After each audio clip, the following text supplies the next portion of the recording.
안녕하세요. 놀라운 논란의 미스터 논란입니다. 손흥민 선수가 뛰고 있는 토트넘 소식 전달드리도록 하겠습니다. 폴 오키프 기자가 토트넘이 또 큰일 날 것 같다, 질 것 같다 라고 이야기를 하면서 일단 해피 뉴 이어, 새해 복 많이 받으라고 이야기를 했습니다. 도대체 무슨 이야기 때문일까요? 왜냐면은 지금 트위터에는 토트넘에서 더 많은 부상자들이 생겼다 라는 이야기가 나오고 있기 때문입니다. 이런 상황 가운데 정말 믿을 건 손흥민 뿐이다 라는 이야기가 정말 헛된 얘기가 아닙니다. 도대체 무슨 이야기인지, 토트넘에는 또 무슨 일이 터졌길래 이렇게 난리인지 바로 들어가 보시죠.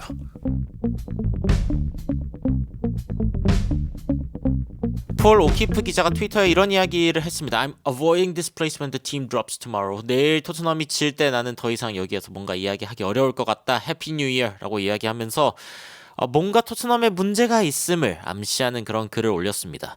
토트넘 팬들이 이걸 보면서 굉장히 불안해했거든요. 아니 혹시 우리 클루셉스키가 센터백 보는 거 아니냐, 반더벤 역할을 또 존슨이 맡아야 되는 거 아니냐, 우리가 높은 라인을 유지하면서 뛰어야 되기 때문에 빠른 센터백이 필요하죠. 여하튼 이런 이야기들이 나오고 있고, 진짜 이상한 트위터다. 뭔가 다 알고 있는 것처럼 이야기를 하고 있는 것 같은데, 안제 포스테코글루 감독은 일단 뭐 다른 부상이 없다고 하지 않았냐, 내일의 라인업은 그냥 평소에 우리랑 그렇게 크게 다르지 않지 않겠냐, 그러니까 가장 강한 것과는 좀 거리가 있는 그 정도 라인업 아니겠냐라는 이야기가 나오고 있는데, 문제는 그만 그렇게 이야기하고 있는 게 아니다. 토트넘에 대해 이야기하고 있는 여러 트위터에서 단 7명의 1군 선수만 훈련을 제대로 했다라는 보고가 나오고 있다. 무슨 뜻입니까? 토트넘에 무슨 문제가 있다라는 이야기가 지금 여러 어떤 소스들을 통해서 확인이 되고 있다라는 이야기가 나오고 있는 거죠. 그러면서 그냥 미드필더나 윙백 같은 선수들을 센터백으로 쓰지 말고 그냥 유스를 써라. 뭐 지더라도 그냥 원래 뛰어야 하는 자리에서 뛰는 선수들을 쓰는 게 낫지 않겠냐, 뭐 이런 이야기들도 나오고 있고, 뭐 유스가 좀 잘하는데 도움이 될 수도 있겠지만, 근데 또 반대로 보면은 그들의 어떤 사기를 떨어뜨릴 수 있는 모랄, 사기를 떨어뜨릴 수 있는 그런 상황 아니겠냐, 뭐 이런 이야기들이 나오고 있습니다. 이런 이야기들이 왜 나오는 거냐고요? 이런 소식 때문입니다. ITK 한 소스에서 이런 이야기를 했습니다. 프레이저 포스터, 라두 드라구신, 아치 그레이, 그리고 메디슨까지 전부 다 아프다. 포스터는 심지어 내일 나올 수 있는지에 대해서 전혀 지금 알 수가 없다. 확정이 아니다. 골키퍼 포지션에 지금 뛸 수 있는 세컨 키퍼가 그러니까 지금 비카리오가 부상이고 포스터 키퍼가 뛰어야 되는 상황인데, 근데 이 선수가 지금 뛸 수 있을지조차 확실하지 않다. 이게 지금 토트넘에 대해서 이야기하고 있는 사람들이 하는 이야기거든요. 아니 안 그래도 오늘 아침, 그러니까 어제 사실 이제 그 인터뷰가 있었고, 그리고 오늘 아침 제가 전해드린 소식에 의하면은 일네스버그, 토트넘의 약간의 어떤 부상 혹은 이제 전염병 비슷한 게 뭔가 있었던 것 같다라고 이야기를 드렸는데, 그때 당시에 이제 그 대답하기로는, 그러니까 지금 부상이나 여러 가지 선수들 때문에 뭐 더 잃을 가능성이 있냐라고 했을 때 not sure yet, 아직 모른다 라고 대답을 했단 말이죠. 그래서 이거는 그냥 뭐 하는 얘기인가라고 생각을 했는데, 생각해보니까 안제 포스테코글루 감독은 뭐 아니면 아니다라고 이야기를 하는 편이었단 말이죠. 그러면 이게 무슨 뜻이냐? 토트넘에 이번에 훈련장에서 돌았던 병으로 인해서 실제로 어떤 선수들이 결장할 가능성이 있다라고 봐야 될 것 같습니다. 야, 이게 진짜 충격적인 소식인데, 그래서 이제 어떤 팬들은 아치그레이랑 라두 드라구신까지 못 뛰게 되면 토트넘은 과연 어떤 식으로 센터백을 세우게 될까? 아니 이게 장난이 아니라 밑에는 손흥민 센터백으로 서는 거 아니냐, 이런 예측까지 나올 정도로, 아니 지금 토트넘 도대체 누가 수비를 하게 되냐, 뭐 이런 이야기들까지 나오고 있습니다. 심지어 honestly we're conceding at least 5. 근데 내일은 5골 이상 실점이다, 100%다, 이런 반응들. 서드 초이스 키퍼에다가 6번째 혹은 7번째 초이스 센터백까지 뛰게 되는 토트넘 초유의 상황, 수비진 초토화 상황이 지금 토트넘에 일어날 수 있다라는 이야기가 나오고 있는 겁니다. 아니 토트넘 진짜 큰일 났죠. 아니 그 아치그레이랑 그리고 라두 드라구신까지 못 뛰게 되면은 뭐 그 위에 벤 데이비스도 못 뛰죠. 그리고 이제 그 원래 센터백 듀오였던 반더벤 그리고 로메로도 지금 부상이죠. 진짜 토트넘이 6번째 초이스 센터백을 써야 하는 상황이 올 수 있는가? 이거는 진짜 토트넘에게 부상 관련된 이 운이 정말 아예 없다라고 봐도 무방할 정도로 진짜 토트넘에겐 최악의 최악이라고 이야기할 수 있는 상황이 되어버릴 수도 있습니다.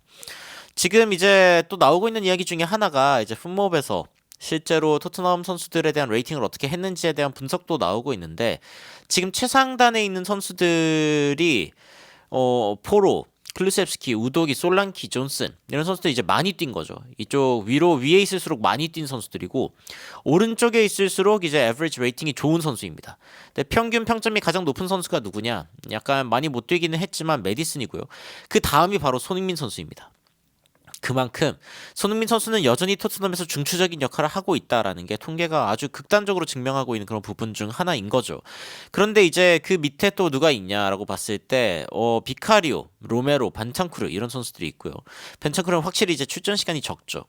존슨, 포로, 클루셉스키, 우도기가 이제 따라오고 있고 반더벤도 있습니다. 반더벤, 로메로 출전 시간 보세요. 진짜 너무 적고 솔랑키가 그 다음에 오고 있고 그 다음에 6점째로 들어갑니다. 솔랑키를 기준으로 여기가 7점이고 솔랑키 밑으로 떨어지기 시작하면 이제 6점대 평균 평점인데 비수마, 사르, 스펜스, 포스터, 데이비스 지금 비수마를 팔려고 하는 이유를 좀 알 수 있죠.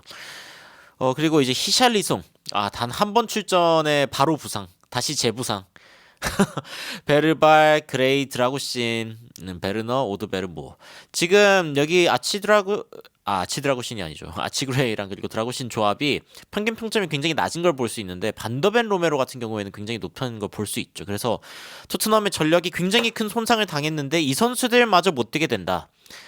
그러면 이제 토트넘은 과연 어떤 수비를 보여줄 것인가 이 부분에 대해서 진짜 크게 걱정이 되는 상황입니다. 그러고 보니까 프레이저 포스터 키퍼는 여기 있네요. 여하튼 이 선수들마저 만약에 부상이다 그리고 메디슨까지 못 뛰게 되는 상황이다라고 이야기를 하면은 토트넘은 어떤 선수들로 이 자리를 메꿔야 할지 그리고 도대체 이제 손흥민 선수는 이기려면 어떻게 축구를 해야 되는 건지 정말 기가 막히고 코가 막힌 상황이라고 이야기할 수 있겠죠. 토트넘 팬들은 이러한 통계를 보면서 손흥민 선수가 최근에 뭐 안 좋다 말이 많지만 이거 과장이다. 좀만 쉬고 하면은 손흥민은 원래 하던 대로 잘할 선수이고 뭐 여전히 지금도 잘하고 있다 사실 이런 이야기들이 나오고 있고요. 말키무어, 오드베르 같은 선수들이 좀 돌아오면은 손흥민 선수가 좀 쉬면서 자신의 체력을 좀 관리하면서 뛸 수 있지 않을까라는 이야기들도 나오고 있고요. 손흥민 선수의 어떤 다운폴이 사실 문제가 아니라 그러니까 손흥민 선수의 기량 저하가 문제가 아니라 다른 스타일로 뛰는 게 그러니까 원래 골을 넣고 조금 더 골대에 근접한 어떤 역할들을 하다가 요즘엔 와이드 윙어의 역할을 조금 더 많이 하고 있는 게 오히려 더 문제인 게 아닌가라는 이야기들도 나오고 있습니다. 여하튼 토트넘은 지금 해결해야 될 문제가 너무 많은데 만약에 진짜 ITK 보도처럼 뭐 포스터, 라두, 아치그레이, 뭐 메더스 다 못 뛴다라고 하면은 이건 진짜 뉴캐슬전이 토트넘의 무덤이 될 수도 있다라는 생각이 듭니다. 심지어 이 경기는 지금 EPL 휴식기 이전 마지막 경기거든요. 이 경기를 끝으로 EPL은 한 10일간 이제 휴식기를 갖게 되고 그 다음 경기가 이제 아스날전입니다. 토트넘이 진짜 이 휴식기 이전에 뭔가 분위기가 쭉 내려가고 있는 상황에서 뉴캐슬전을 통해서 약간 반전을 꾀할 수 있는 상황인 줄 알았는데 이거는 토트넘 선수들이 만약에 이 정도로 아프다라고 하면은 진짜 답 없다라는 생각이 들 정도로 토트넘은 진짜 위기의 위기라는 생각이 듭니다. 이런 상황 가운데 토트넘에서 가장 좋은 평점을 기록하고 있는 손흥민 선수는 어떤 활약을 보여줄 수 있을지 사실 많은 걸 기대하기 어렵지만 그럼에도 또 어려울 때 한 번씩 해주는 손흥민 선수의 그런 모습이 있지 않습니까? 그 정도 기대를 해보면서 오늘 또 뉴캐슬전이 굉장히 보기 좋은 시간대에 있어요. 오후 9시 반이죠. 이 경기 과연 어떻게 흘러갈지 한번 지켜보도록 하겠습니다. 여러분들은 현재 토트넘의 상황을 보시면서 어떤 생각이 드시는지 굉장히 궁금한데요. 댓글로 의견 남겨주시면 더욱 흥미롭고 재밌는 소식으로 찾아뵙도록 하겠습니다. 이상 놀라운 논란 미스터 논란이었습니다. 시청해주셔서 감사합니다.